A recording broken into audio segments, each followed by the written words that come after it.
Hello student, welcome to my YouTube channel. आज हम लोग एक ऐसे पॉइंट के बारे में पढ़ेंगे जो डिसीजन मेकिंग पे आधारित है। हमारे लाइफ में कभी ना कभी ऐसा टाइम जरूर आता है कि हमें समझ नहीं आता है कि कौन सा रास्ता चुने, ये सही है कि ये सही है। हम लोग दो राह पे खड़ा होते हैं, डाइवर्जेंट होता है, समझ नहीं आता है कि इस रास्ते को चुने।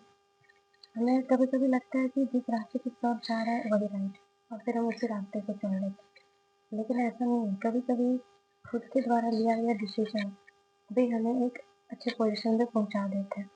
तो उसी से रिलेटेड एक पोएम है, द रोड नॉट टेकन, जो रॉबर्ट फ्रॉस्ट के द्वारा लिखा गया। This well known poem is about making choices. ये जो पोएम है वो चॉइसेस से रिलेटेड है, कि मेकिंग अपना चॉइस मेकिंग से रिलेटेड है। And the choice that shape us, और वो ऐसा चॉइस जो हमें बनाता है। Frost is an American poet. Frost जो थे, रॉबर्ट फ्रॉस्ट, वो एक अमेरिकन पोएट थे who writes simply but insightfully and about common ordinary experience। Robert Frost जो है वो अमेरिकन पोएट थे, बहुत सिंपल लिखते थे, लेकिन अपने एक्सपीरियंस, अपनी लाइफ का जो एक्सपीरियंस था उसके बारे में लिखते थे।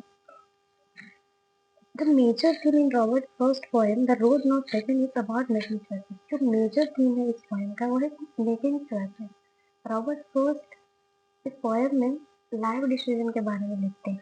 जो इस पोएम का जो ऑथर है, एक बार एक जंगल में ट्रैवल कर रहा था। ट्रैवल करते करते वो ऐसे रास्ते पे पहुंच जाता है जहाँ से डाइवर्जेंट होता है, दो रास्ता जा रहा होता है। डाइवर्जेंट मीन्स दो रास्ता जा रहा होता है। अब उसे समझ नहीं आता है कि इस रास्ते से जाए या इस रास्ते से जाए। एक रास्ता बहुत ही अच्छा था, मतलब ऐसा लग रहा था उसमें कोई ज्यादा कोई नहीं गया हो, एक एक आधा आधे लोग गया होगा।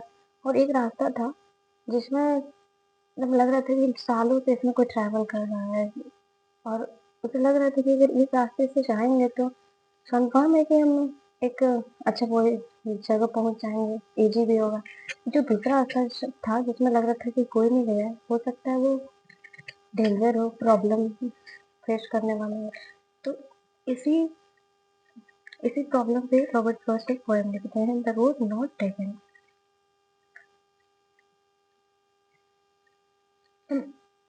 हियर ही और she must decide which way to continue travelling. यहाँ पे आके हमें डिसाइड करना होता है कि हमें कौन सा रास्ता अपनाना है। One way look as if it has been travelled many times. एक रास्ता दिखता है कि इस पे बहुत सारे लोग बहुत टाइम से ट्रैवल कर रहे हैं, जो सेफ है, इजी है, और कंटिन्यू करने के लिए कंटिन्यू किया जा सकता है उस पर। However the other road does not like it. लेकिन जो दूसरा रास्ता है वो इसके जैसा नहीं है। It has been used frequently. ये कभी कभी यूज किया गया and maybe selecting the path less travel, और बहुत कम लोगों के द्वारा ये रास्ता चूज किया गया है।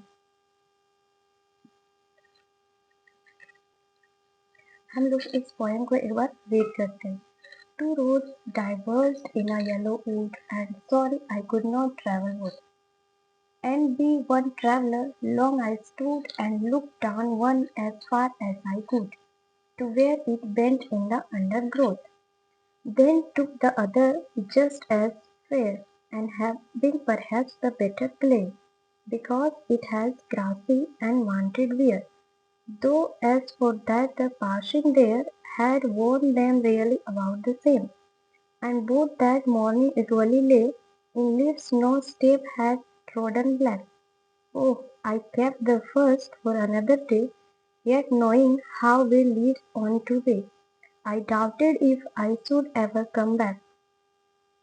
I shall be telling this with a sigh, somewhere ages and ages hence, two roads diverged in a wood, and I took the one less travelled back, and that has made all the differences। By Robert Frost. इस poem को read करने के बाद इसका एक ही theme है कि हम लोग चॉइसेस को लेकर थी। इसका थीम है चॉइस। अगर हम अपना लाइफ में चॉइस कैसे बनाते हैं, अगर हमें कभी ऐसा टाइम आ जाए कि हमें कोई एक ही चीज को चुनना है, तो हमें अपना अपने थिंकिंग को चुनना चाहिए, अपना डिसीजन मतलब पूरे सोच समझ के लेना चाहिए। ऐसा नहीं कि सब उस रास्ते से जा रहा है तो वही सही होगा।